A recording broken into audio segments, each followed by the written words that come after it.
Nak check semua orang dah ada ke? Okay, boleh dengar dengan jelas? Okay, banyak thumbs up. Dah makan ke? Tu.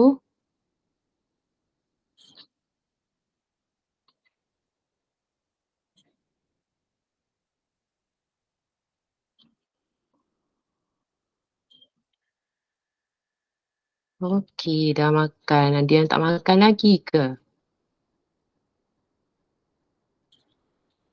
Tak makan takut ngantuk macam tu pula. Setiap kali session mesti ada peserta akan jawab macam tu.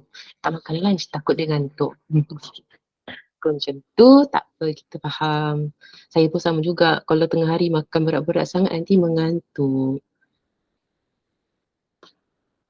Okay.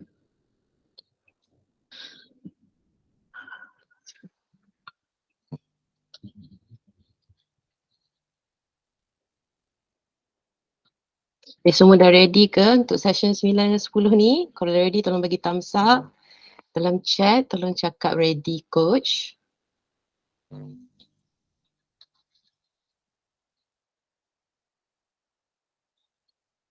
Ready.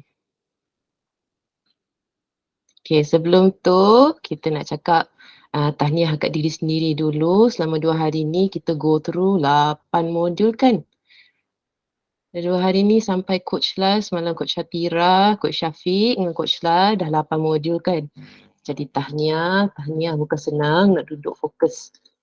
Especially weekend kan, selalunya kita ada komitmen lain lah, biasanya family lah waktu weekend. Kalau student pun duduk dalam hostel ke apa, mesti duduk dengan kawan apa semua, jadi susah nak fokus. Jadi tahniah dapat fokus selama berapa jam dah 2 hari ni, dan ada yang siap dah buat account semua, dah go through dengan coach lah, siap tanya mana nak tekan sekian-sekian kan. So tahniah. Saya tepuk belakang sikit.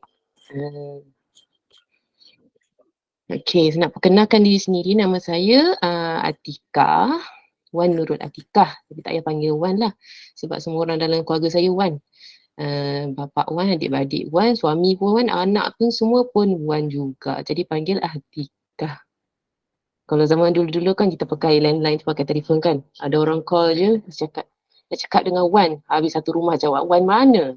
Macam tu. Jadi panggil saya Coach Atikah. Okay, saya nak tanya, apa namanya, ada sangkut-sangkut tak saya punya video ke, saya bercakap ke, clear? Tak sangkut, bagus. Sebab dalam 5 minit lepas tiba-tiba dia meragam laptop saya ni, tiba-tiba lah connection loss lah apa benda semua.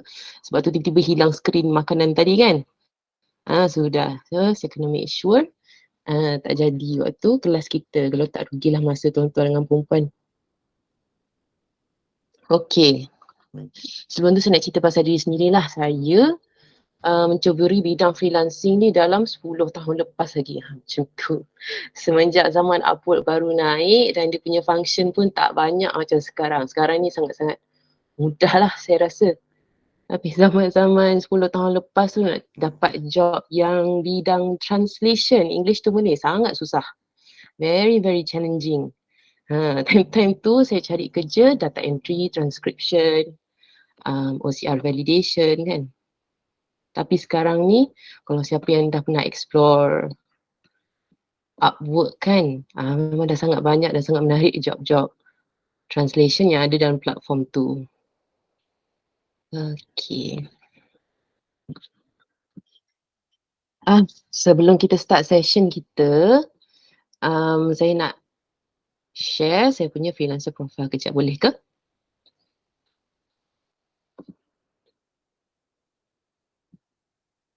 Okay.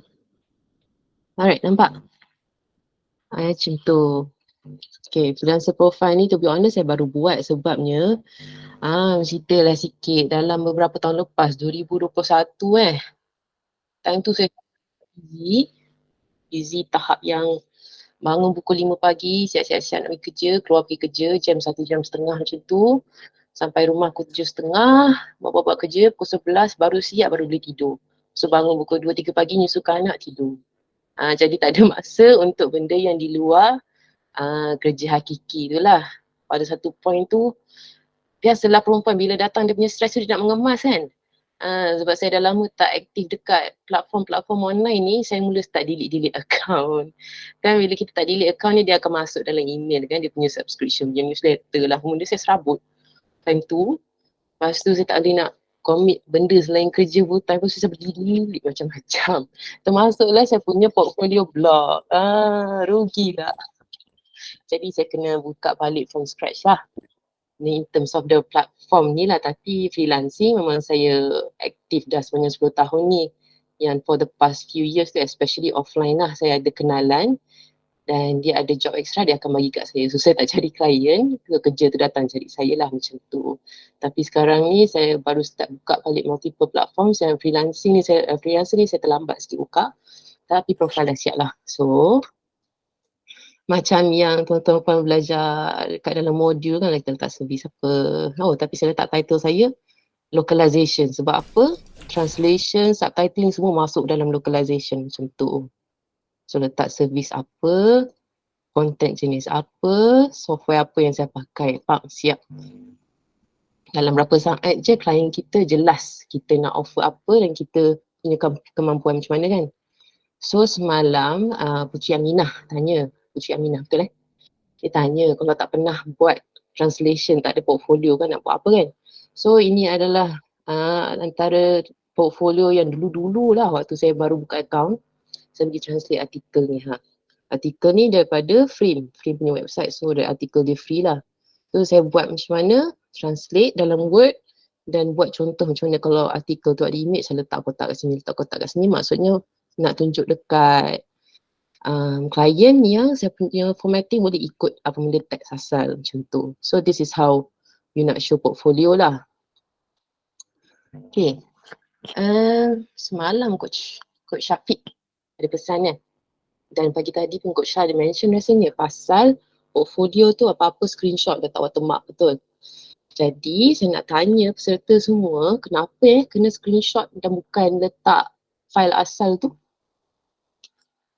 Cuba jawab dalam chat. Irfan kata nanti orang curi. Lagi. Nak elak plagiat, Shazlin kata. Natasha kata sama. Copyright punya issues. Betul. Okay, sini saya nak share satu rahsia lah. Sebenarnya screenshot ni bukan sekadar nak elak daripada curian harta intelektual tau. Dia sebenarnya human behaviour. Sebab apa? Bila klien nak tengok profile freelancer banyak-banyak kan, bila dia scroll macam dia scroll tau, dia tak tekan pun. Jadinya kita punya screenshot tu kena boleh nampak kerja kita buat apa. Faham macam tu. Oh, nampak translation. Oh, ni nampak transcription, ada timestamp kat sini, ada video kat sini, oh dia tulis. Macam tu. Ni screenshot, dia tak payah nak tekan pun dia nampak kat sini 75 kan words per minute. So macam tu lah cara kita letak portfolio kita, kenapa kita kena screenshot. Itu rahsia ni. Oh, okay, apa namanya, saya sebenarnya dalam semua peserta ni, ada tak yang kenal saya Sebab saya rasa saya ada kenal seorang peserta ni sebenarnya. Jiran. Salah seorang peserta ni jiran saya sebenarnya. Okay. Fokus. Apa namanya? Lepas tu Pucuk Aminah tanya macam mana buat portfolio. Dan macam mana? Contoh ini adalah free article. Cara yang senang adalah pergi kat Wikipedia. Sebab apa saya suggest Wikipedia? Sebab bahan dalam tu semua copyright dia open kan. Dia tak ada hide copyright. So kat sini nampak kat tepi ni ada languages. Tekan. Bahasa Melayu tak ada lagi. Tambah.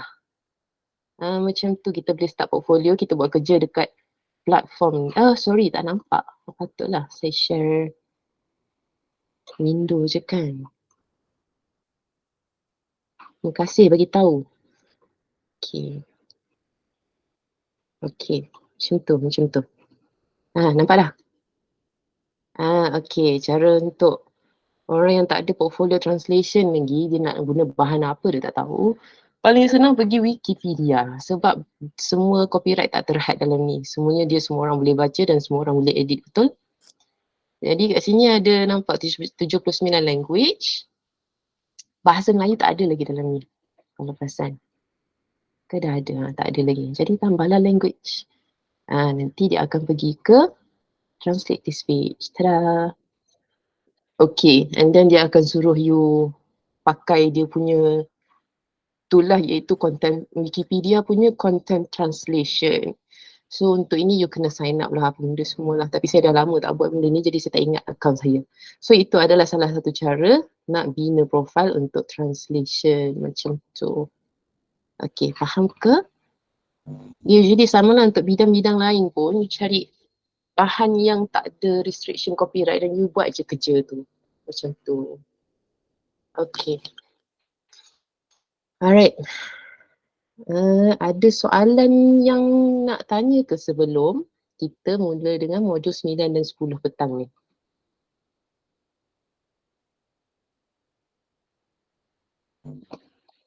Kalau tak ada, boleh bagi thumbs up dan kita boleh teruskan tanpa melengahkan masa lagi.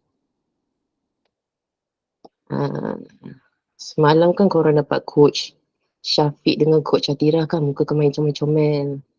Hari ni anda dapat coach yang dia punya bidang masing-masing pernah ada ceburi bidang akademik dan research. Saya pun dulu research juga Universiti Malaya, sekarang tengah buat master, nak submit thesis dah kan. Jadi saya dah biasalah buat kerja-kerja writing juga apa semua tu, tapi saya tak letak dalam saya punya portfolio sebab apa? Tengah writing burnout. Jadi saya tak sanggup nak buat kerja menulis. So tak tulis dalam saya punya profile. Okay, Shazlin tanya, Wikipedia Content Translation tu boleh letak dalam tools ke? Boleh. Tak ada masalah. You boleh tunjuk, you boleh pakai tools tu, tapi tools content translation tu memang khas untuk Wikipedia je lah. You bukan boleh pakai benda tu untuk kerja you sebab dia adalah macam interaktif dalam Wikipedia pun website sendiri. Okay, Shazlin kata saya tak ada account Cat Tools atau Tools Translation lagi. Okay, so Tools Translation, mari saya type sekejap. Yang free boleh cuba MakeCat. Boleh cuba tengok juga Omega T. MakeCat tu tak payah download, dia web based. Omega T tu kena download tapi dia open source. So tak payah subscribe apa-apa. Dua-dua tu boleh cuba pakai free. Okay, coach tadi kata kena claim hadiah dengan Puan Atika. Betul. Claim hadiah tapi bukan sekarang. Kena tunggu hujung-hujung nanti. Of course, kita habiskan belajar dulu lah. Alright. Okay, mari kita teruskan dengan modul 9. Pumpang. Okay. Dah pukul 2.30 dah. Alright. Boleh nampak ke skrin saya? Boleh kan? Okay. So, modul 9. Modul 1 sampai 8 semua yang basically introduction and then cerita pasal platform tu sendiri. Even Coach Lal pun dah buka platform tu. Tunjuk sendiri macam mana dalam platform tu. So sekarang ni kira dah habis lah dari platform, tapi kita dah kena start cerita pasal managing hidup kita sebagai seorang freelancer. So modul ni kita cerita pasal money management, insurance dan protection. Okay.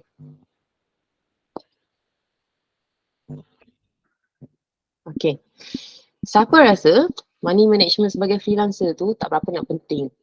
Rasa macam okay je, macam dapat gaji. Samalah dapat gaji, belanja harian, komitmen bulanan dah settle macam tu. Siapa rasa macam tu? Ke ada siapa rasa ada benda ekstra? Sebagai freelancer ni kita kena fikir berbanding orang yang makan gaji. Cuba komen dalam chat.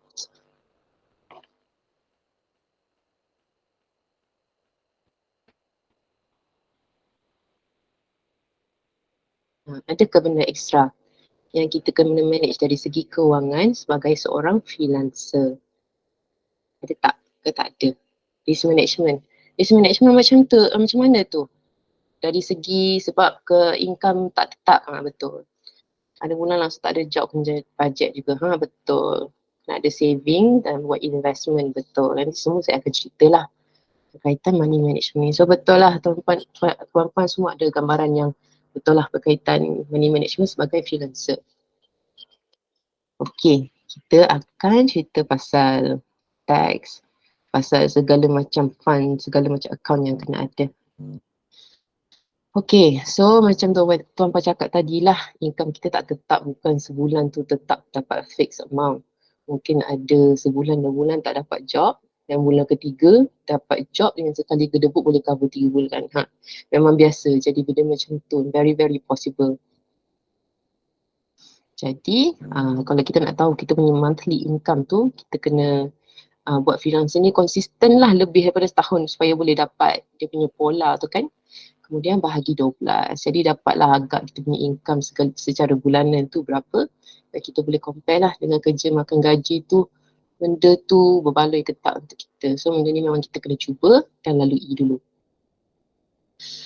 Okay, cerita pasal taxes. Taxes boring betul lah. Tapi kita kena buat kita punya tanggungjawab sebagai warga negara Malaysia. Secara roughly kita ambil 20% lah number untuk taxes dan masuk dalam ni. Calculate fixed expenses, termasuklah house loan, vehicle loan, insurance, medical card, mobile bill. So, kata kat sini kami kat MDEC ni sarankan buka 5 jenis account. Kenapa kena 5 jenis account? Okay, tak semestinya kena pergi buka dekat Maybank satu account saving, satu account current, satu account saving, satu account current. Bergantung kepada kesesuaian. Yang pentingnya 5 jenis account tu dia punya duit tu tak bercampur. Itu kepentingan dia. Contohnya dalam May app kan, dia ada dia punya tabung, punya function kan, tabung. So tabung tu kalau kita create dalam May app tu, kita boleh buka satu khas untuk emergency. Kita letakkan nilai dalam tu emergency kena ada 2,000 contohnya. So kita boleh letak dalam 2,000 tu, dalam kita punya transaction hari-harian tak akan sentuh dalam tabung tu. So boleh guna function tu lah dalam May app. Okay, so tax account lebih kurang 20%, kita advise 20 ni nampak macam tinggi kan, tapi sebab kalau kita tak letak 20 nanti kita akan terkurang. Kalau terkurang ni mulalah kena cari kat tempat-tempat lain. So tak nak lah macam tu. So nak pastikan dalam tax account ni ada lebih daripada actual yang kita perlu bayar macam tu. And then living account ni yang everyday transaction lah. Pergi bayar minyak, pergi beli groceries, pergi random masuk DIY beli itu ini, beli bateri lah, alamak kepala charger dah, ni lah itulah. So ni living account kita lah, which is semua orang ada, insyaAllah. So emergency account ni macam saya cakap tadi, ini untuk tiba-tiba kereta kita buat hal, benda kena repair itu ni kan. So bila dah pakai dalam emergency account tu, contohnya pergi maintain kereta bulan ni, tiba-tiba ada unexpected repair yang kena buat sebab kereta kita dah lama kan. So kita pakai contohnya 1,000 daripada emergency account tu. So lepas guna 1,000 tu, kita wajib top up balik supaya jadi amount yang kita dah fix tu. Supaya apa? Supaya taklah kita punya living account ni terganggu sangat. Kita punya living hidup sehari-harian lifestyle kita tak terganggu. Makan macam biasa. Keperluan biasa pun boleh beli. Minyak pun tak ada kena nak catu-catu. Macam tu. Dan retirement account ni biasanya kita pakai KWSP. KWSP orang selalu fikir untuk orang bekerja je kan. Tapi untuk freelancer pun boleh. Dan kita siapkan cerita. So ini save spend account ni untuk kemahuan kita. Macam tu. Macam ni lah kita nak, contoh nak pergi vacation. Kita dah tahu harga dia berapa, contohnya tahun ni kita nak pergi Thailand. Coach lah hari tu nak pergi Adelaide, pergilah. Dia kata apa 300 dolar satu kepala kan, budget macam tu. So ada account separate untuk yang kita aim untuk belanja, untuk benda yang kita nak. Okay. What are your thoughts about investing as a freelancer? Macam mana? Tolong letak dalam chat, komen sikit. Sebagai freelancer, kita kena invest tak?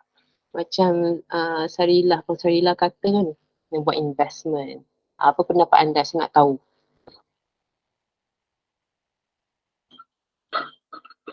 Cuba komen dalam chat. Ada tak kepentingan untuk invest sebagai freelancer?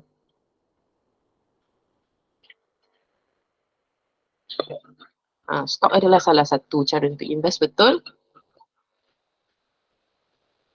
Natasha kata invest on new skills. Betul, itu untuk skill baru tu dalam modul 10. Sekarang kita modul 9 cakap pasal duit dulu. Boleh buat cash investment untuk long term. Okay, so investment adalah salah satu cara untuk kita put our money to work lah. Kita dah earn money tu, lepas tu tak nak pakai je kan. Kita nak money kita tu beranak pinak. Jadi investing adalah salah satu cara. So Meshra kata PRS investment betul. So on top of KWSP, kita boleh opt for PRS. PRS tu apa? Private retirement scheme. Even boleh tolak dalam kita punya income tax setiap tahun kan. Oh, saya dah kata money makes money, betul-betul. So, sini saya nak highlight, investing adalah benda yang kita betul kena consider, especially dengan ekonomi sekarang ni, yang kerja makan gaji pun boleh tentu boleh sustain hidup sehari-harian kita. Ekonomi kita sangat mencabar sekarang. So, saya nak highlight investing, kita boleh fokus hanyalah selepas kelima-lima account saya sebut tadi tu settle. So, siapa tahu emergency fund, tadi saya cakap 2,000 kan. Tapi honestly emergency fund kena ada berapa sebenarnya? Siapa tahu? Cuba komen dalam chat. Minimum macam mana? Dia punya minimal lah, cerita minimal. Natasha kata 6 months income. Daniel kata 6 bulan gaji. Betul. Minimum 3 bulan gaji, 6 bulan bekerja. 1/4 of your annual income. So basically 3 bulan gaji lah. Okay. So nombor-nombor dia betul. 3 hingga 6 bulan gaji. 3 tu minimum lah. 6 month minimum betul nak betul-betul secure sekarang, hidup sekarang ni betul. 6 month minimum, especially kerja sebagai freelancer macam saya cakap tadi, berapa bulan boleh tak ada income contohnya. Bila so emergency fund ni memang sangat-sangat membantu seorang freelancer dan sangat kena pentingkan berbanding investment. So emergency fund contohnya kita expect sebulan gaji sebagai freelancer RM3,000 contohnya. Daratlah 6 kena ada RM18,000. Berapa lama nak kumpul sampai RM18,000 tu.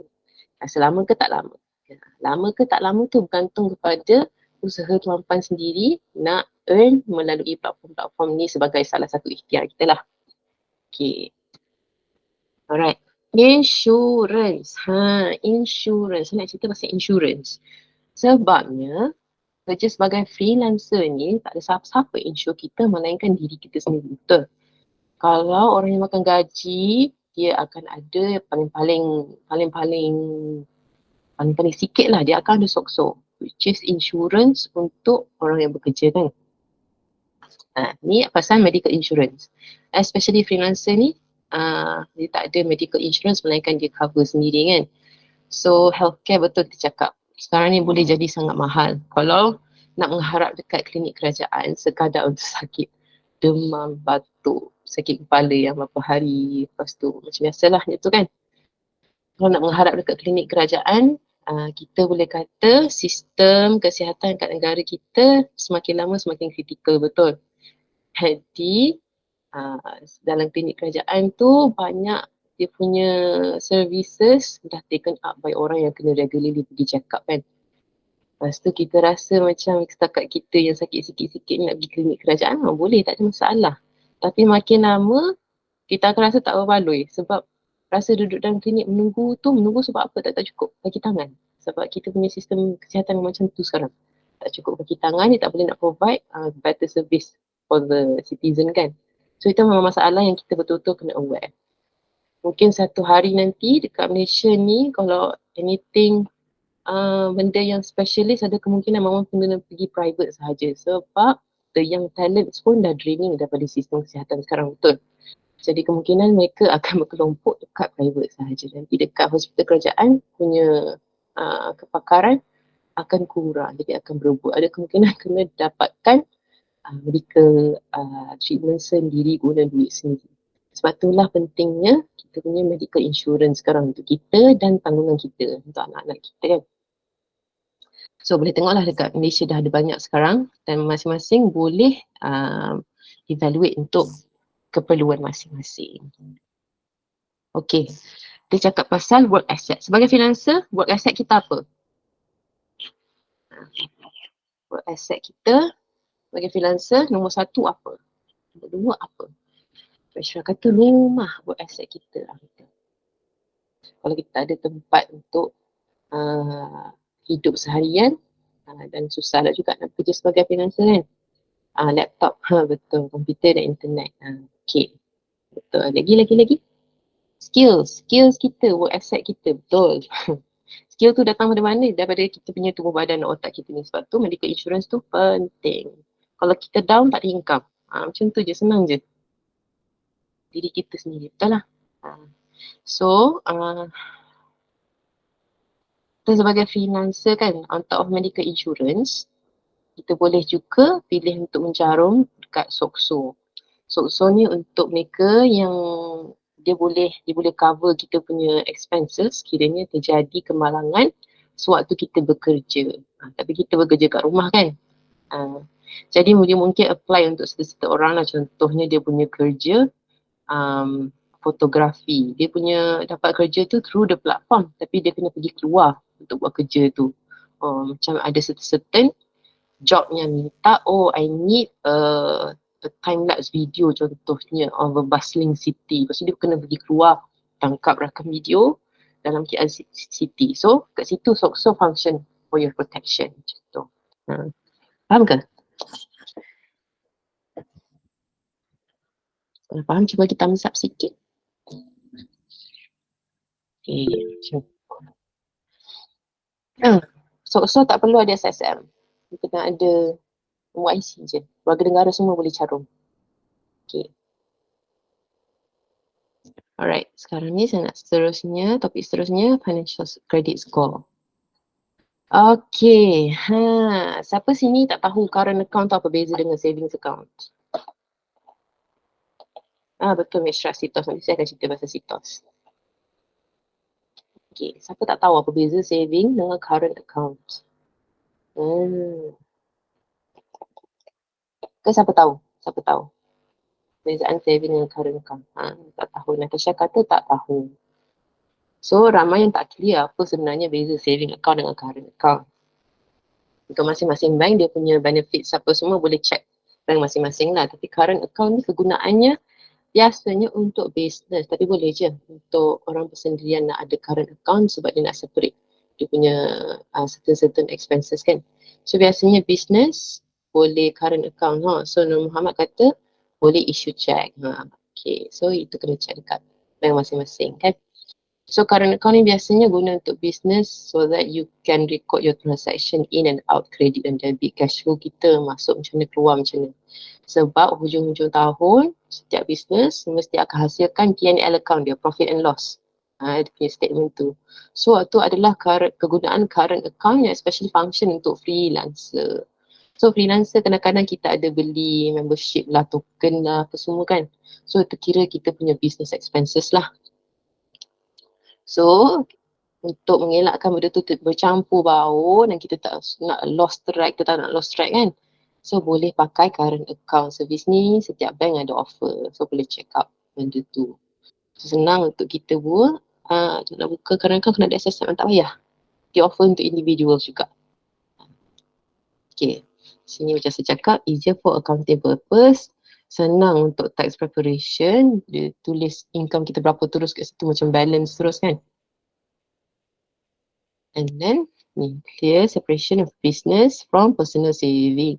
Dia mungkin dalam account nama yang sama tapi ini contohnya iSaving. Lepas tu nama current account saya tak ingat iCurrent ke apa tapi adalah nama dia macam tu. So bila kita guna current account juga boleh nampak professional pada mata klien. PayPal guna saving current, okay. PayPal ni proxy sebenarnya. Dia adalah kira macam e-wallet macam tu. So walaupun kita ada PayPal, tak semestinya kita boleh terus bayar guna PayPal. Kita still kena link dengan mana-mana akaun kita lah ataupun apa kad, credit card ke debit card ke macam tu. Sebab dia kena ada source of duit tu juga. Dia hanya sekadar e-wallet. Kita kena top up benda tu. Macam tu. Kalau payment dari freelance, prefer guna current ke? Dari freelancer ke? Kalau dalam freelancer, kami biasa advise kan jangan link dengan bank account kan supaya kalau tersalah tekan dia tak ada terus deduct kan. So that's why orang biasanya suka link dengan nombor account terus bukan dengan nombor debit card. Nombor account terus sebab nombor account tu dia bukan boleh tolak daripada balance nombor account tu suka-suka. Kalau debit card boleh. Kalau kita bagi information debit card, dia boleh terus tolak daripada situ. Kalau PayPal pun dia boleh terus tolak daripada situ. Tapi kalau kita tak link kita punya debit card dalam PayPal kita, kita punya duit bukan senang hilang macam tu je. Kalau ada salah tekan ke, dia tak boleh terus tolak. So kiranya kalau balance kita kosong dalam PayPal, lepas tu kita letak PayPal sebagai kita punya default payment method kan. Sesalah tekan button, dia takkan terus tolak daripada PayPal tu sebab tak ada funds untuk dia tolak macam tu. So that's why kami selalu sarankan jangan link kad anda dalam mana-mana platform digital. Okay, Ana Mardiana tanya kena ada duit 1K ke nak buka current account tak? Itu bergantung pada bank, kena check. Saya pun tak, dah lama tak check syarat-syarat nak buka current account. Macam tu. Okay. So EPF ni pasal kita punya retirement saving kan. Semua tahu pasal EPF kan. Mungkin ada yang tak tahu voluntary participation melalui Aisaraan adalah digalakkan especially untuk freelancer. So kita boleh opt-in untuk Aisaraan dan kita boleh contribute. Aisaraan ni dia tak ada minimum, tak ada maksimum. Nak letak RM1 dalam tu pun boleh. So kita sarankan setiap bulan once kita punya income dah cukup konsisten, dah dapat tahu pola macam ni, kita letaklah estimate around 350, 400 macam tu. Kenapa? Sebab ada limit ke? Ada limit. Tak silap saya ada limit. Dalam setahun tu dia ada limit berapa banyak nak letak dalam Aisaraan tu. Dia ada limit. Betul-betul. Saya baru baca semalam. Dalam macam tu lah, dalam 65,000 ke berpuluh-puluh ribu lah dia punya limitnya. So dia just nak mengelakkan orang untuk letak duit dalam tu sebagai nak tujuan yang bukan untuk retirement lah macam tu. Sebab retirement secara generiknya dia ada letakkan dalam kita punya setiap account tu berapa tahun lagi anda akan reach certain amount, contohnya RM500,000 macam tu. So dia ada benchmark the amount yang sesuai for you to retire dengan selesa dekat Malaysia ni. Macam tu. Dia nak elakkan money laundry. Betul. Terima kasih Izam. Okay. Next, kita nak cerita pasal zakat. Takut orang terlepas pandang kan. Kita cerita pasal EPF, medical insurance also, cerita pasal zakat juga. Okay. So zakat senang je. From kita punya, bukan income je. Dengan value of possession kita ni, contohnya duit yang kita simpan dalam SB, tabung haji, saving, kita punya emas nilai dia berapa. Dalam Mawib lah saya tahu dia ada dalam web tu, kita boleh isi terus berapa banyak kita ada dan dia terus kirakan. Kalau cukup, dia cukup, lepas je certain limitnya dia terus apply 2.5% easy. So kita boleh bayar senang. Kita boleh bayar zakat kita through the Mawib, zakat pendapatan, betul. So zakat pendapatan ni kalau kita bayar zakat pun dia adalah salah satu deduction yang kita boleh declare dalam LHDN, dalam kita punya borang BEE. Okay. Alright, ini Aisaraan. Siapa yang boleh? Malaysian citizen bawah 55 tahun. Selagi mana tak retire, selagi tu boleh apply Aisaraan. So self-employed individuals ni kita semualah.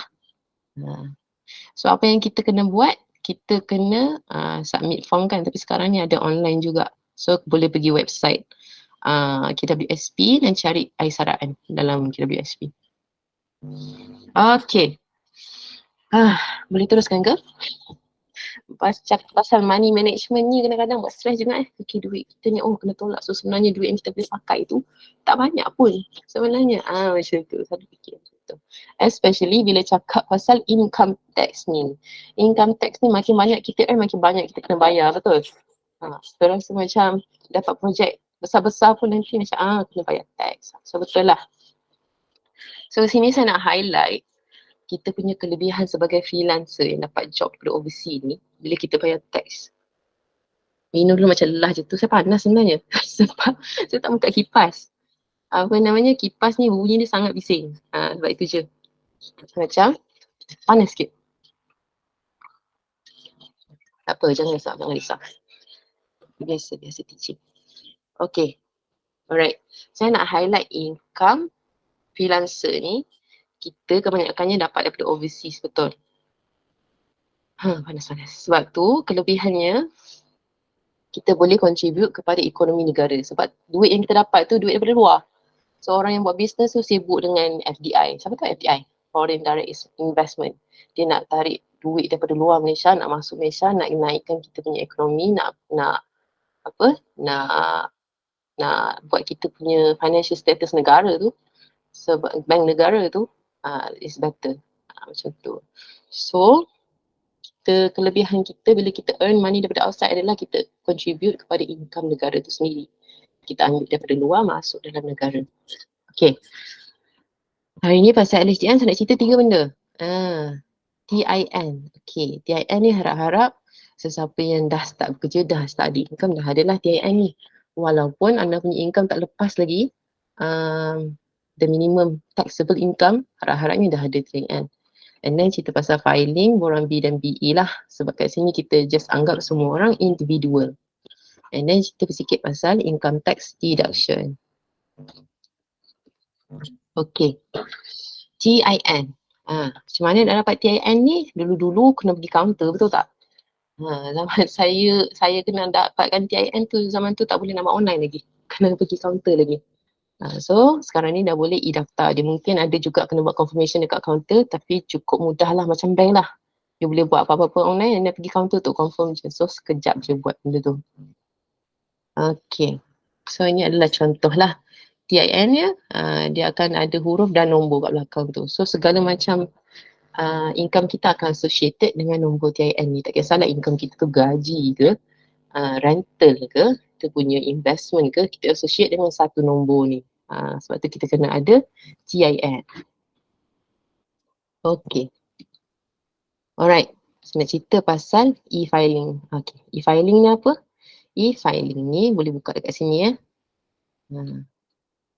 E-filing ni adalah kat mana kita boleh rekod kita punya income tax dan segala deduction. So first kita boleh tengok dekat e-borang tu untuk tengok borang B dan borang BE. Okay. Okay, apa borang B dan borang BE ni? Ada orang yang tahu, ada orang yang tak tahu. Okay, saya lupa nak cakap. Yang bahagian ni tak ada ya dalam slide yang akan tuan-tuan puan dapat nanti. Sebabnya ini adalah tambahan yang saya buat. Jadi slide yang kami di-authorize untuk bagi kepada peserta-peserta tak termasuk bahagian ni. So kalau mana nak screenshot tu boleh screenshot. Kalau nak suruh saya patah balik, boleh cakap terus. So kebiasaannya orang yang makan gaji pakai borang BE. So tiada punca pendapatan perniagaan. Okey, borang B pula untuk individu yang ada punca pendapatan perniagaan. Salah. Ni BE form sebenarnya. So ini adalah contoh BE form yang submitted tahun lepas lah. Okey. Saya nak highlight kat sini apa benda Okey. Kalau pendapatan berkanun penggajian ni adalah orang makan gaji lah. And then yang saya highlight yang hijau ni kat mana kita akan declare kita punya freelancer income. Okey. Boleh tengok dulu, baca dulu kalau boleh nampak tu.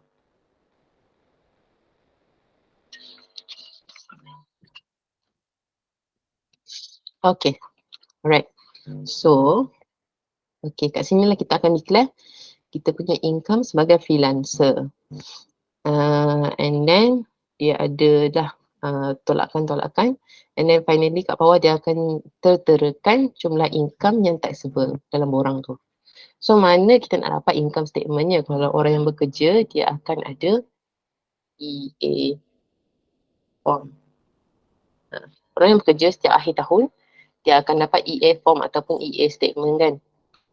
Itu adalah statement gaji je lah. Statement gaji yang majikan dia bagi tahu dia earn banyak mana dalam tahun tu. So untuk freelancer, biasanya semua platform sekarang, banyak platform yang dah major lah, contohnya Upwork freelancer, dia dah ada bagi setara dengan income statement. So ini yang belah kiri ni adalah certificate of earnings, nampak? Sehingga apa ni dalam quarter berapa dia dapat berapa, quarter berapa dapat berapa, macam tu. Okay.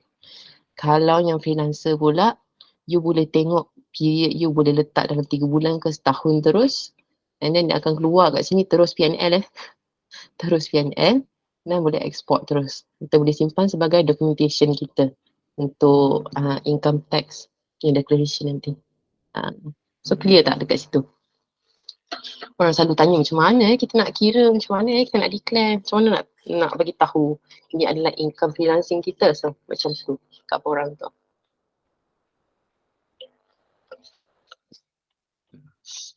Okay, next adalah berkenaan pelepasan. So siapa boleh tenangkan dalam chat, tulis sikit apa tu pelepasan. Kalau berkaitan dengan teks kan, pelepasan tu apa benda? Cuba cerita sikit. Sebab kita punya peserta ni tergolong daripada orang yang tengah belajar, orang yang dah lama bekerja kan. Cuba tulis sikit.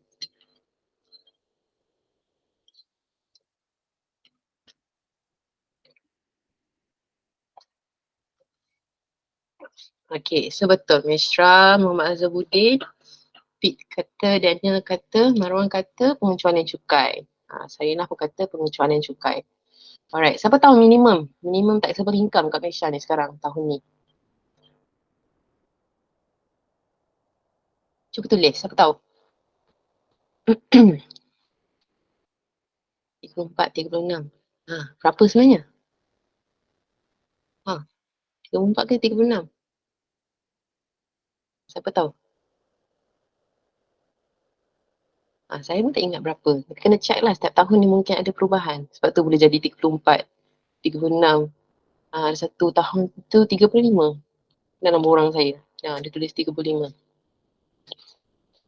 So about 3K per month, betul Mishra. Estimation dia about kalau you punya income tu cecah 3,000, kemungkinan besar mana kena bayar tax income. Okay. Alright, ni adalah contoh. Ni kita buka dekat e-filing ni. Lepas tu sebenarnya sepanjang tahun kita boleh lock kita punya pelepasan. Kita nak letak benda yang orang kata duk kecuali cukai, orang kata caruman KWSP lah, SSPN semua dia boleh kecualikan cukai kan. Kita boleh update setiap tahun. Tak payah nak simpan tunggu akhir tahun sampai bulan 4 tahun depan baru nak buat. Tak ada. Kita boleh buat sepanjang tahun. So nanti dia akan keluar macam ni. Ni perbelanjaan rawatan perubatan terhad berapa. So untuk tahun tu sendiri kita dah boleh buat planning. Macam mana kita nak spend duit kita sebagai freelancer ni. Supaya kita boleh budget lah berapa amount of tax kita kena bayar setahun. Kalau income kita dah sekian. Macam tu. So ni yuran pengajian. So ni peringkat sarjana ni. Dah ada sebab saya study master kan. So saya dah letak kat sini, siap-siap dah record. Macam tu. So, okay. Alright. Boleh cerita pendapat anda tentang financial credit score. Macam tahu tak apa tu? Lepas tu tahu tak macam mana nak manage? Dan apa kepentingan kita nak manage financial credit score? So ini berkaitan CITOS yang tadi Mishra sebut berkaitan CITOS. Cuba tolong komen sikit. Apa kepentingan dia, macam mana nak manage dia? Kenapa kena manage dia? Daniel kata tujuan loan. Dia kata senang nak buat loan. Betul. Lagi?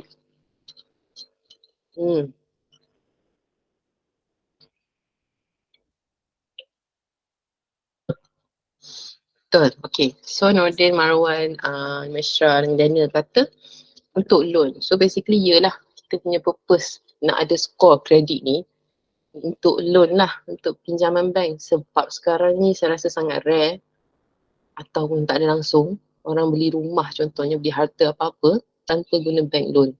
Sebab developer pun dia lagi prefer untuk deal dengan loan sebab dia deal in bulk kan. So dia nak layan seorang-seorang sekarang ni, saya tak rasa. So itu je lah kepentingan dia. Okay. So credit score ni ada tak orang yang tak ada credit score langsung, dah tak tahu pun apa benda tu? Cuba komen. Ada tak? Sebab saya umur berapa baru saya tahu pasal kepentingan ada credit score ni umur saya 22 kot. Sebelum tu tak ambil tahu dan tak tahu pun. Betul, orang tak ada credit card. Sebab orang takut kan dengan credit card ni. Macam apa ada credit card tak payahlah. So Nur Muhammad kata dapat tahu di CITOS. Betul. So CITOS ni adalah satu-satunya company dia company. Satu-satunya company yang pegang, yang tahu information semua credit score dalam Malaysia. So credit score individu lah. Dia je sesuatu yang tahu kita punya history kredit macam mana. So history kredit tu apa? History kredit tu adalah kita punya sejarah, kemampuan kita pinjam dan pulangkan duit itu on time. So kalau orang yang tak ada credit score, dia akan tulis saya kat situs tu tak ada history. So dia tak tahu. So bila kalau nak ambil loan kan, bank tu tak nak ambil sebab tak tahu. Dia ni macam tak pernah pinjam duit dan tak tahu history dia, macam dia tak nak loan. Dia tak akan lepaskan loan tu. Macam tu. So kegunaan credit card sebagai personal ni saya lah. Cerita pasal saya je. Mungkin ada orang yang sama, ada orang yang tak sama dengan saya. Saya guna credit card hanya untuk ada credit score. Literally. So kalau saya bayar minyak hari ni pakai credit card kan. Lepas tu saya buka saya punya app, banking app, saya tengok, oh dah keluar belum statement, pak terus bayar. Macam tu je, nak lalu macam tu je sebab tak nak overspend. Ada tendensi untuk overspend kalau pakai credit card kan. So saya punya strategi macam tu lah. The only reason saya ada credit card adalah nak ada credit score. Macam tu. Okay, Santi betul. Boleh baca. Important to have a good credit score which relies on you having consistent good on time payment history. Barulah bank tahu boleh baloi ke tak pinjamkan duit kat si Pulan ni. Okay.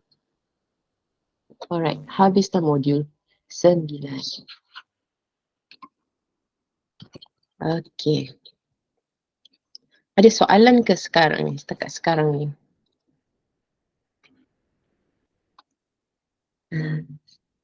Boleh tulis soalan sekarang sementara saya berehat sekejap. Panas-panas.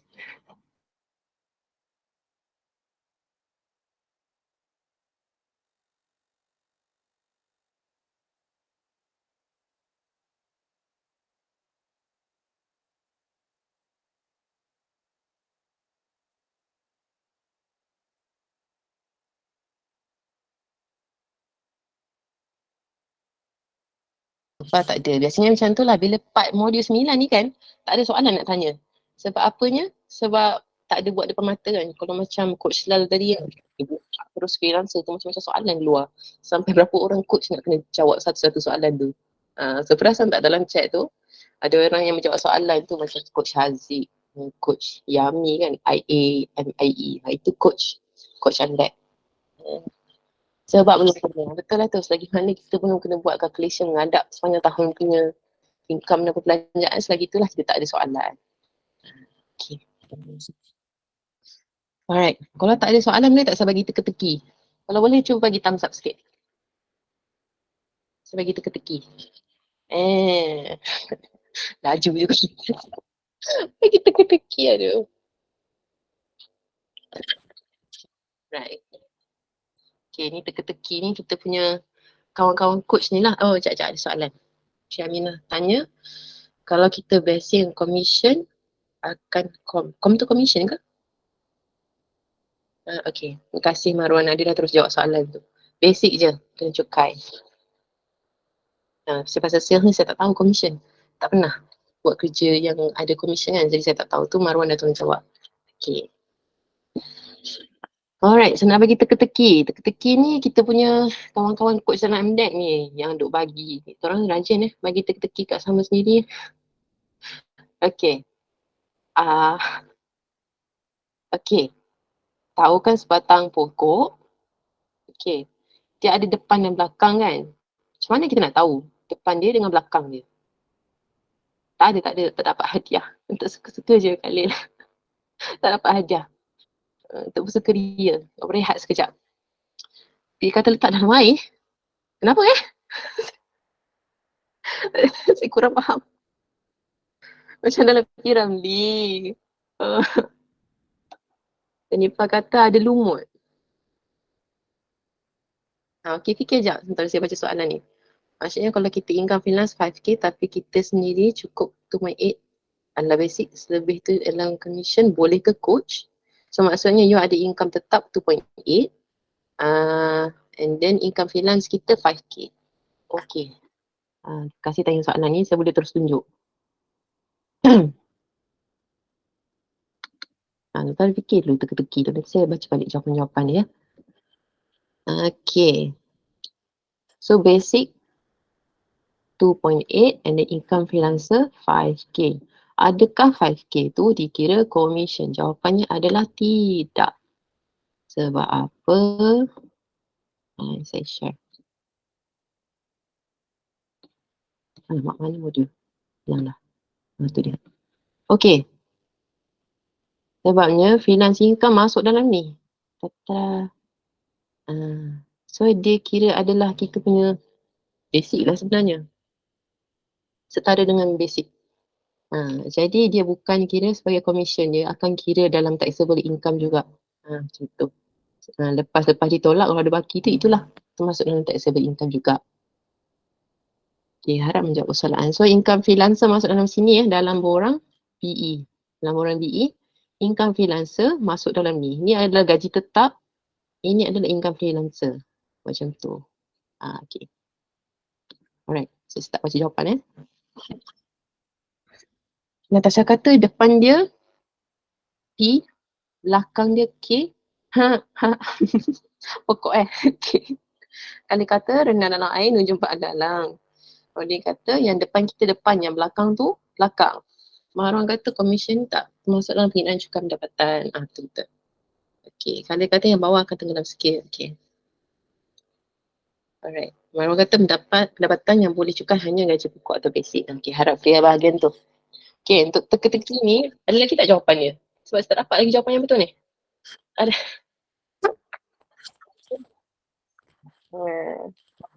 Okay. Tak tahu tak jawapannya. Alright, jawapannya. Lupa dah teka-teki. Sorry lah. Macam campur Okay, teka-teki. Macam mana kita nak tahu depan pokok dengan belakang pokok? Pokok ni dia ada depan dengan belakang kan? Macam mana kita nak tahu mana depan, mana belakang? Dah nak jawapan ke? Nak cuba lagi. Okay. Depan pokok huruf P, belakang pokok huruf K. Tak, bukan itu bukan jawapan yang tepat. Okay. Yang menghadap matahari tu depan. Kalau kita menghadap pokok tu kira depan. Istiqlal tak payah. Coach istiqlal tak payah. Daniel, depends pada mana kita berdiri kat pokok tu. Dekat dah tu jawapan tu. Sikit lagi. Okay, jawapan dia. Kita selalu menyorok belakang pokok kan? Itulah belakang dia. Betul tak? Ada tak orang menyorok depan pokok? Tak ada. Minta maaf lah. Coach-coach ni mau masuk air sikit.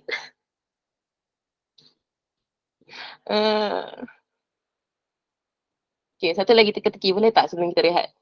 Saya nak kena rehat sekejap ni. Panas bilik ni. Izan kata baru tak ngantuk. Tak tahu pun. Modul 9 tu memang mengantuk. Boring. Cakap pasal duit kan. Buat stres je. Okay. Satu lagi teka-teki. Okay. Kereta kan ada modal kan. Model kereta tu. Model and make. Okay. Model kereta apa? Kalau kita terbalikkan dia.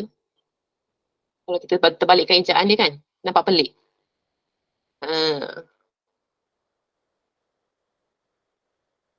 Siapa tahu? Cuba. Munirah tak payah. Nur Munirah tu coach juga Nampak tak dia suka. Model kereta apa? Kalau kita terbalik kan ejaan dia. Mazri menggelak. Terbalik kan? Nampak pelik. Siapa tahu?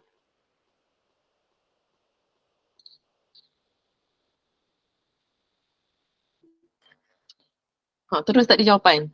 Tak pernah dengar teka-teki. Saya pun tak pernah dengar. Baru hari apa tu dengar. Okay. Pelik jadi kilat. Serius kata Volkswagen. Bukan. Tak tahu Kereta accident tak? Bukan. Okay. Modernas. Bentley bukan. Kereta kuda, jenama kereta, jenama. Dia cakap pasal jenama Jawapan-jawapan jenama macam Modernas, Bentley tu. Macam tu lah jenis jawapan dia. Tapi tu bukan jawapan dia. Tak jumpa lagi. Kancil, BMW. Bukan. Tesla. Bukan. Coach Mazrin kata teka lagi. Sebut. Porsche bukan. Proton bukan. Jawapan dia adalah Kia. Terbalikkan jadi apa?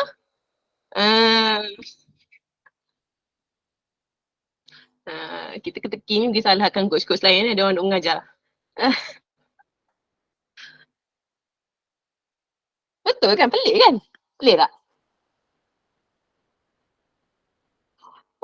Kia terbalikkan jadi apa? Air? Ada yang tak faham lagi, baru dapat. Okay. So, itu je lah selingan. Boleh tak kita berehat? Sampai pukul berapa nak?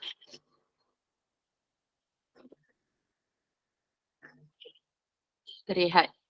Sampai pukul 3:30. Cukup ke 3:30?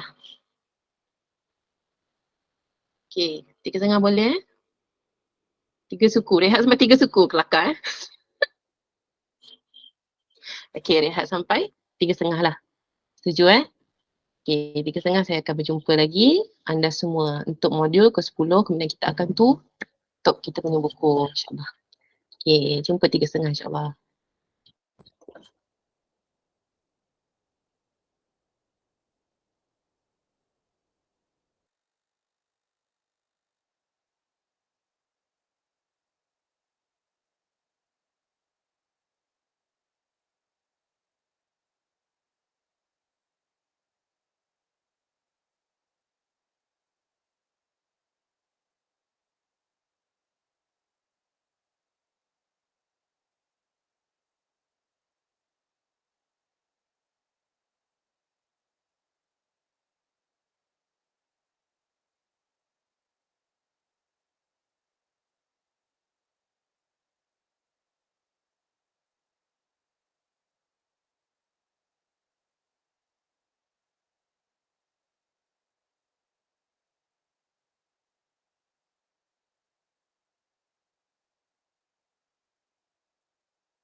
Tes. Dengar ke? Sama kita thumbs up kalau boleh dengar. Shaslin, Fiona, Irfan, Pete. Dah ada. Nika. Okay.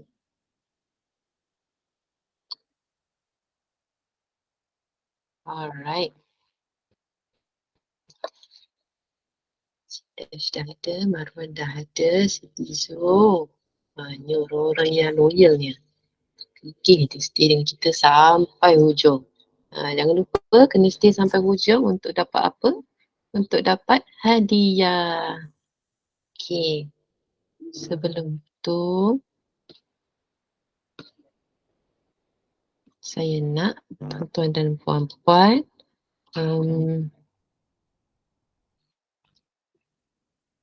okay, isi tanda sekejap. Saya bagi masa dalam 5 ke 10 minit untuk isi tanda hari ni. Kalau mana yang belum buat ke tak sempat ke, isi tanda untuk hari ni. Jangan lupa untuk dapat sertifikat dan complete training 2 hari ni. Kalau tak isi, nanti status tak complete training. Sudah. Kita tolong ambil masa isi sekejap. Sementara kita tunggu lagi serta yang lain.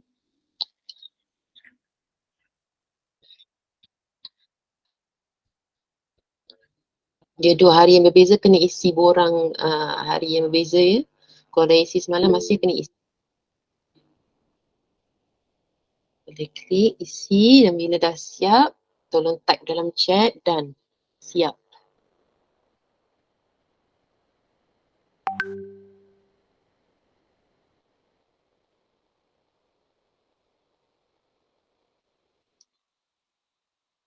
Kalian tanya dalam chat, borang sama ke? Ya betul, borang yang sama. Borang yang sama dengan semalam. Isi tapi tarikh tu kena isi tarikh hari ni.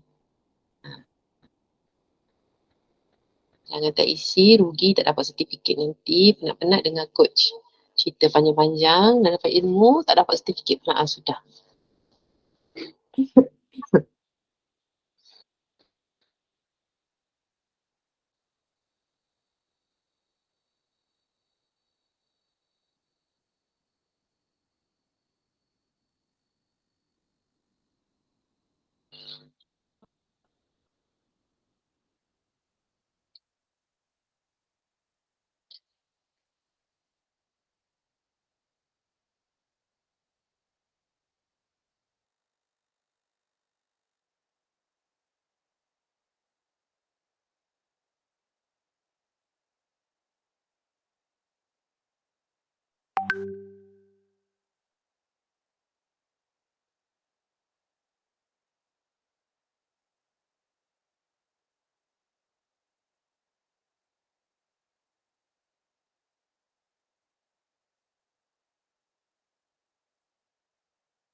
Thank you Miza. Tak perasan saya dah mute.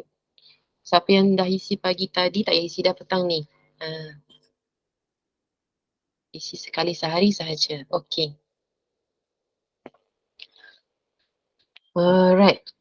Isi. Pagi tak bagi ya? Okay, so kena isi hari ni untuk petang ni. Okay. So mesti tanya-tanya bila nak dapat kupon lah. Tak dapat lagi. Kupon kena stay sampai hujung. Lepas bergambar, baru kupon. So jadi boleh ready lah mana-mana yang nak buka kamera, nak bergambar nanti. Boleh prepare. Lepas kita habis modul 10, kita akan bergambar. Okay. Ramai dah siap tu. Jadi saya nak teruskan dengan sesi kita seterusnya. Okay. Nak teka-teki dulu ke nak saya tanya soalan dulu? Cuba jawab. Teka-teki ke nak soalan? Nak saya tanya soalan? Teka-teki ke nak kena quiz? Cuba jawab dalam chat. Teka-teki. Semangat kau dalam caps chat Azlan ni. Teka-teki. Okay. Lagi yang lain? Teka-teki ke nak saya tanya soalan? Nanti ikut majoriti.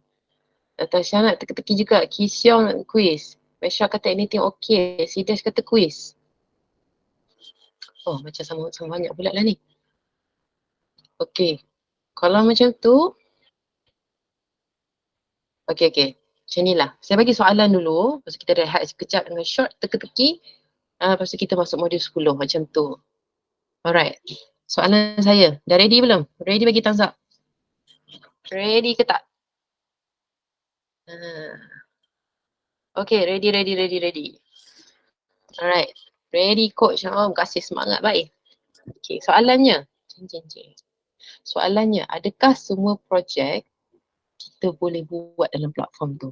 Maksudnya, kalau kita ada skill tu lah. Adakah semua projek tu kita boleh buat? Siapa tahu? Boleh ke tak boleh? Tak. Jawab tak. Kenapa Bukan semua projek. Walaupun kita ada skill, kita boleh buat. Dan skill kita tak ada masalah. On timing pun boleh. JPP kena complete lah. JPP dah belajar semalam, hari ni. Job price period. Boleh ke tak boleh kita buat? Betul tak boleh tamak. Kalau kita nak, adakah kita boleh? Projek yang betul-betul mahir je boleh. Contoh kontraktor binaan. Syazni kata audio visual translation tak ada dekat freelancer. Betul Syazni. Untuk translator, dekat freelancer tak best sangat job dia. Dekat Upwork best. Banyak lagi option untuk translation. English Malay. Tapi biasanya untuk bahasa Mandarin, Arab, mana-mana platform pun ada. Okay. Boleh ke tak? Okay, saya ulang balik soalan. Adakah projek tu, semua projek dalam platform tu, kalau kita suka projek tu, tersanggup nak buat, kemudian penuhi kriteria JPP. Okay, saya tanya kejap. Siapa tak ingat JPP? JPP tu apa? Cuba tolong tulis. Dah belajar kan? JPP. JPP tu apa? Siapa pay attention? Job price period, betul. So maksudnya kita boleh penuhi kriteria job price period, adakah semua kerja tu kita boleh buat? Itu soalan saya. Kalau kita nak kerja tu dan kalau tak kacau kita punya komitmen untuk lain, untuk projek lain, tak kacau apa-apa, boleh tak? Syazmin kata boleh, Natasha kata boleh. Izam kata boleh kot tapi kena sub atau networking. Azam kata boleh tapi kena relevan dengan JPP. Muhammad kata boleh. Janipan kata takkan semua. Kenapa Janipan? Boleh tak elaborate? Takkan semua. Takkan. Okay. Saya tanya soalan macam teka-teki tak Tak apa. Okay. Saya bagi jawapan dia. Bukan semua kita boleh buat. Sebab apa? Jangan. Sekejap ya. Bukan semua job asal kita penuhi JPP je boleh buat. Tak semua Tolong hati-hati. Sebab apa? Mari saya tunjuk.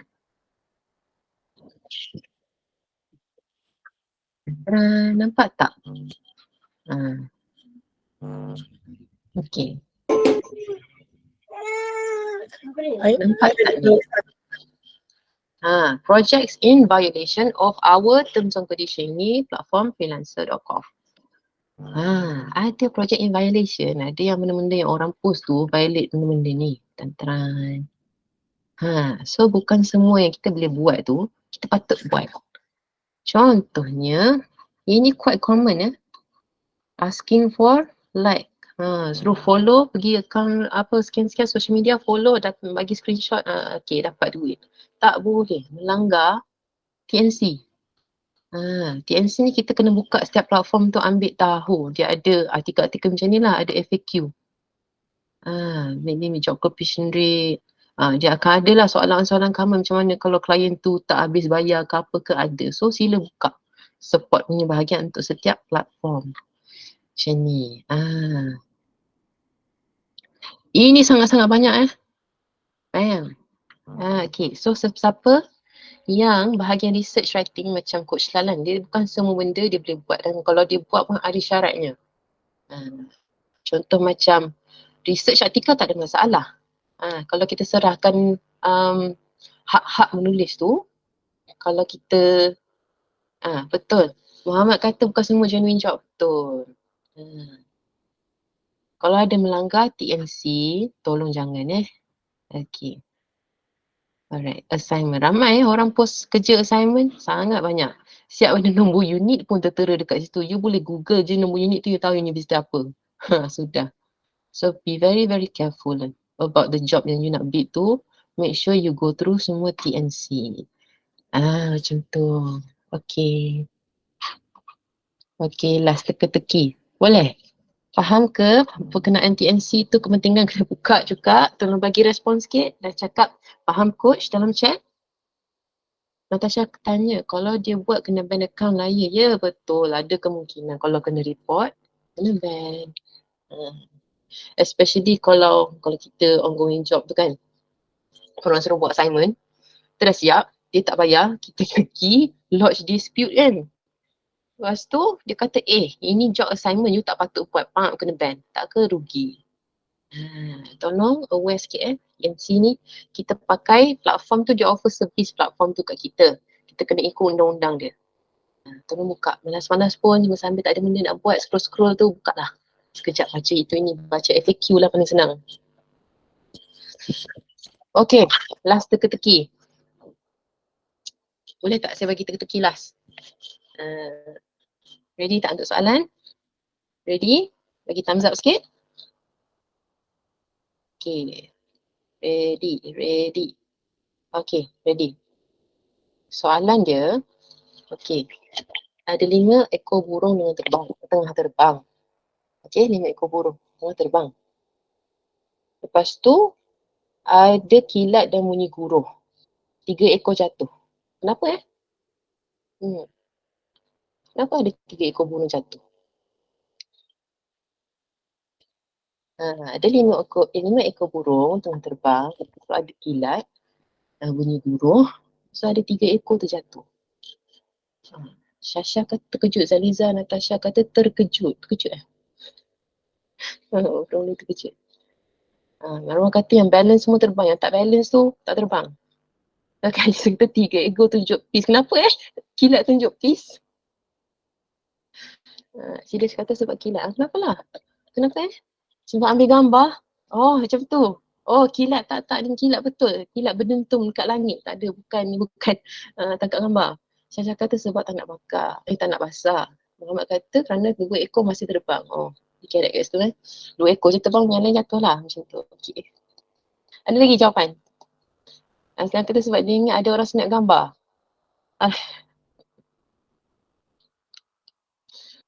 Orang kata sebab itu burung unta. Tak, bukan. Sebab burung besi, bukan. Sebab sampai ajal. Bukan. Okay. Sebab apa Sebab kena pandang hati ke sebab dia tutup telinga. Syahni kata burung mati. Razaliza kata silau. Khalis kata kena sama kilat. Dah ada jawapan betul dalam tu. Dia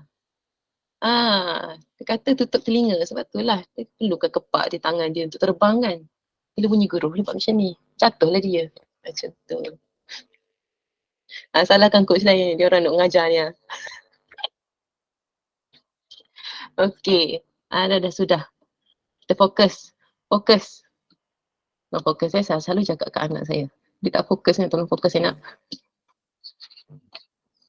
Okay. Modul 10.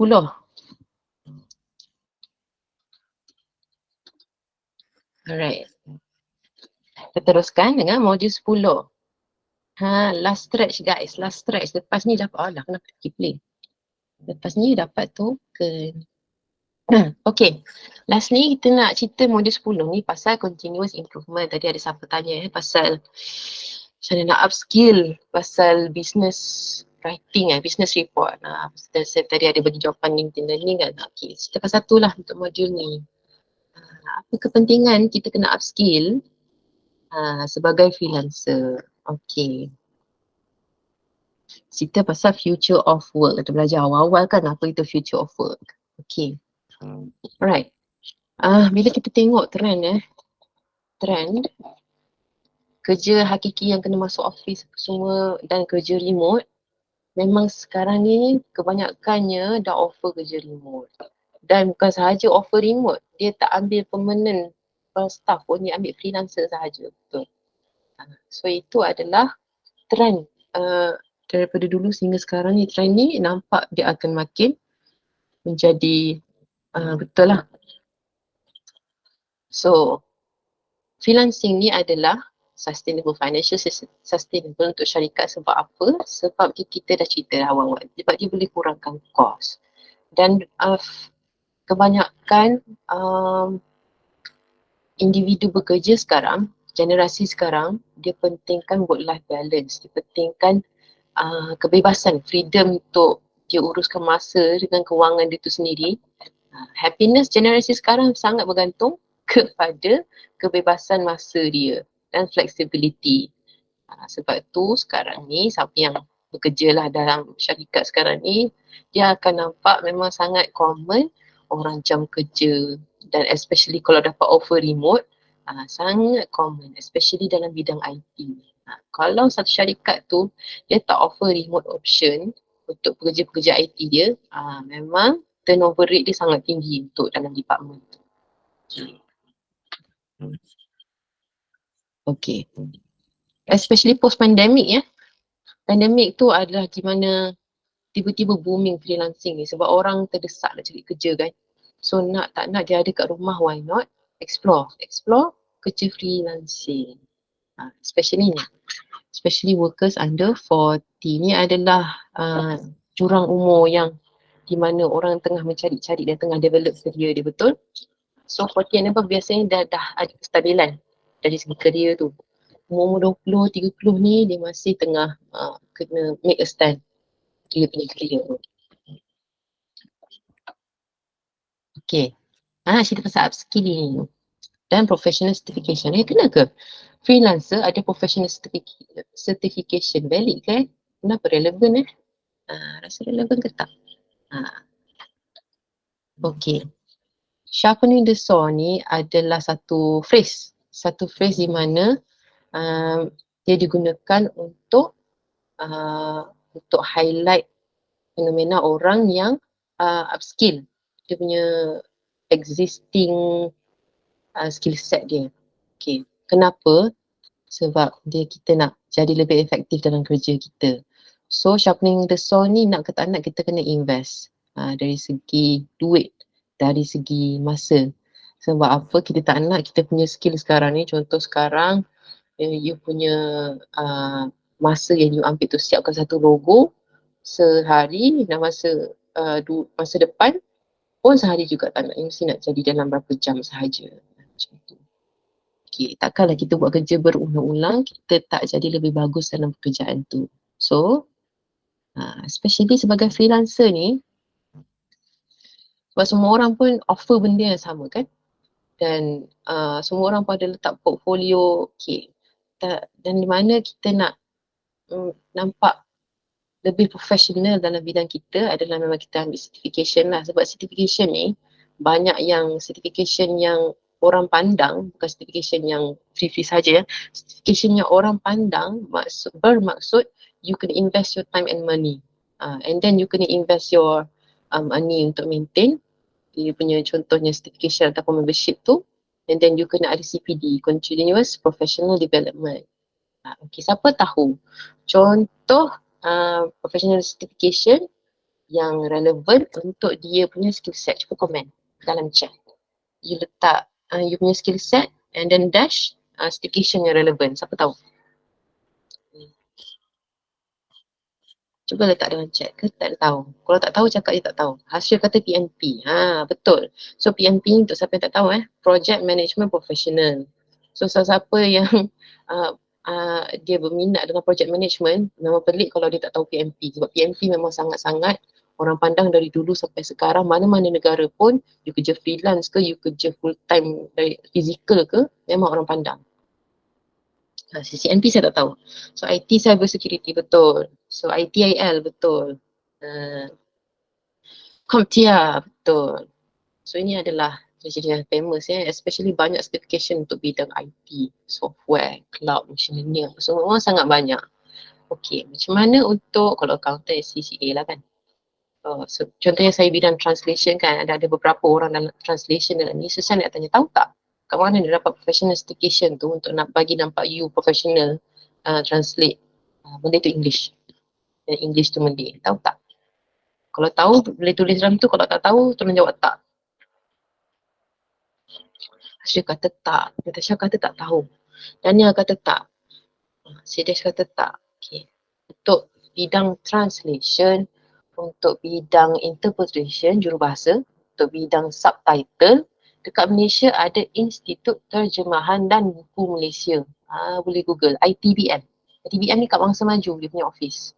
So ITBM sepanjang tahun dia ada offer courses dan courses tu biasanya ada yang datang sekali dengan exam. So macam contohnya saya ambil course General Translation, akhir course tu dia ada exam.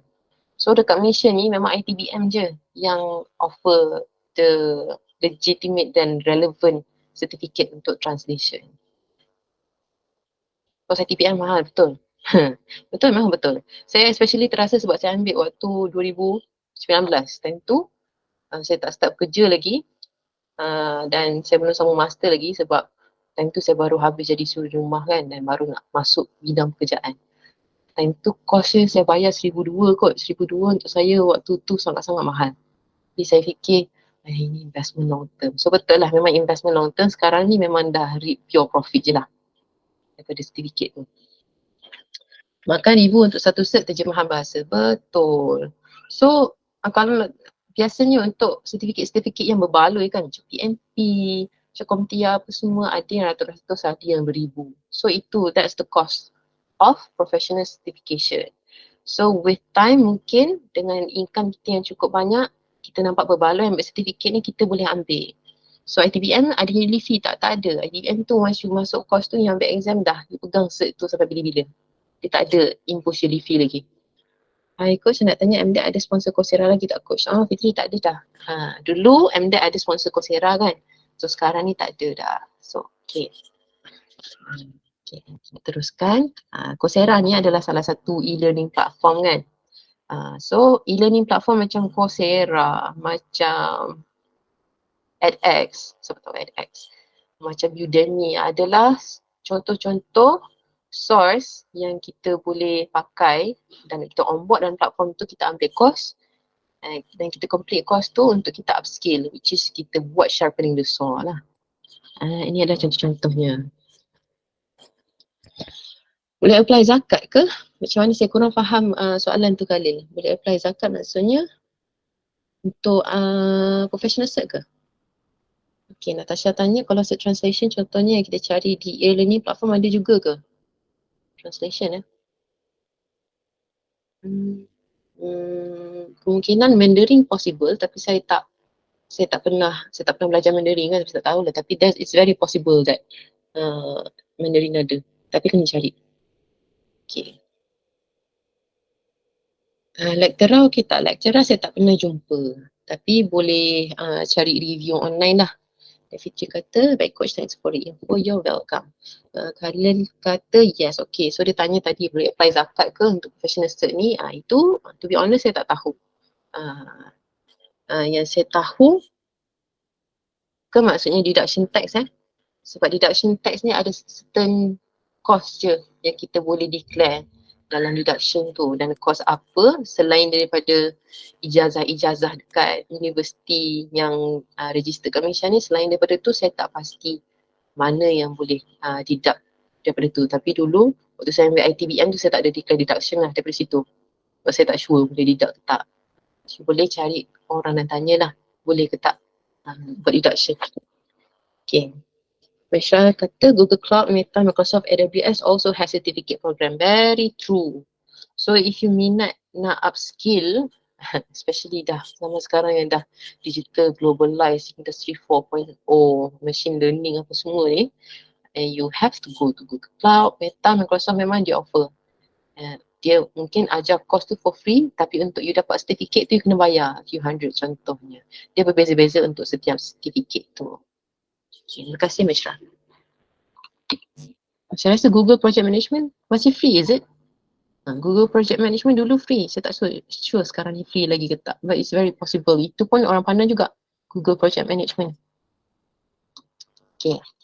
So ni adalah contoh coding punya website yang you boleh belajar online.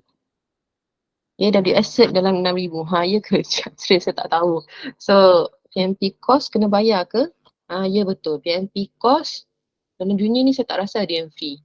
Tapi banyak company yang offer training kat Malaysia ni, dia offer package di mana dia ajar PMP, dia ada panggil guidebook PMBOK, boleh Google PMBOK. So PMBOK ni adalah guidebook yang Project Management Institute guna untuk bagi dekat orang yang bukan bagi, dia jual lah. Dia jual benda tu untuk orang yang interested nak ambil PMP certificate tu. So company kat Malaysia ni banyak offer package yang dia masukkan you dalam kelas and then dia handle you punya registration dan exam, you schedule semua. Ada banyak company kat Malaysia yang buat macam tu. Tapi PMP cost tak ada yang free. Tak ada. Kalau you jumpa PMBOK yang free, yang latest tu, maksudnya itu adalah tak halal lah. dia upload secara illegal. PMBOK ni memang tak free, yang latest versionnya. MDEC ada subsidi CJ profesional. Ya, MDEC ada banyak offer program. So, you kena you kena rajin-rajin lah cari.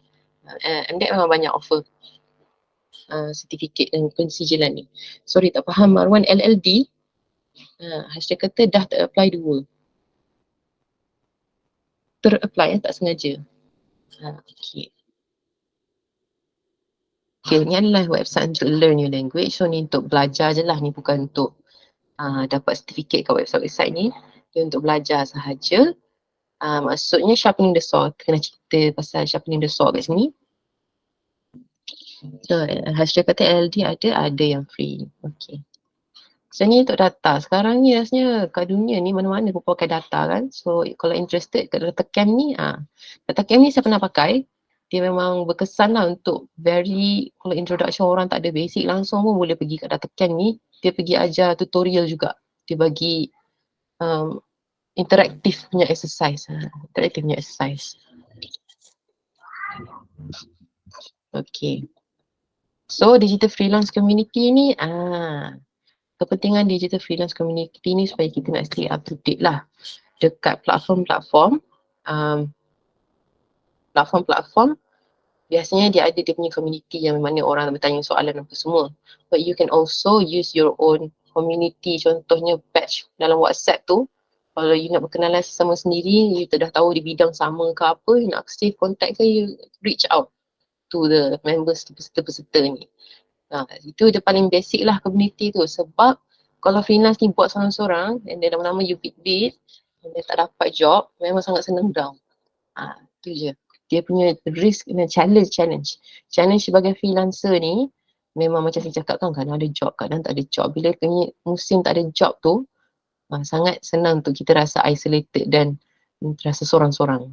So itu adalah kepentingan ada community sendiri. Dan community tu juga yang pentingnya boleh open you up to new job. I cannot emphasize this enough. Kalau you tahu, saya ada kenal translator lain, saya kenal proofreaders lain, kadang-kadang dia orang tak terbuat kerjanya atau untuk sebab-sebab tertentu dia orang pas. Boleh tak dia orang buat ni? Tak sempat nak buat. Very common kalau you kenal orang. So carilah orang yang buat kerja yang sama dengan you. Okay. Cerita pasal next level freelancing. Direct engagement ni apa? So kalau you dah biasa offer services kan, and then once you're confident enough, you mungkin boleh buat, kalau dalam bidang sales dia kata cold calling kan. You mungkin boleh buat macam tu. You boleh register kat syarikat as a vendor ke, so you offer punya brochure, quotation apa semua. So direct definition macam tu. Once you dah berani enough, mungkin you boleh buat macam ni. Satu lagi cara, once you dah upskill, dah high level enough, you boleh buat freelance agency. Okay. Salah satu seorang peserta Glow yang lepas, Dr. Syafiq dia ada dia adalah seorang engineer, seorang doktor, dia dah habis PhD kan.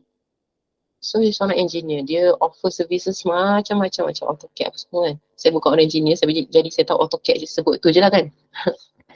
Okay, so dia punya skill dan amount of job yang dia dapat dah terlalu banyak sampai dia buka agensi. Total income dia tahun ni sahaja to date dah 3 juta. 3 juta ringgit.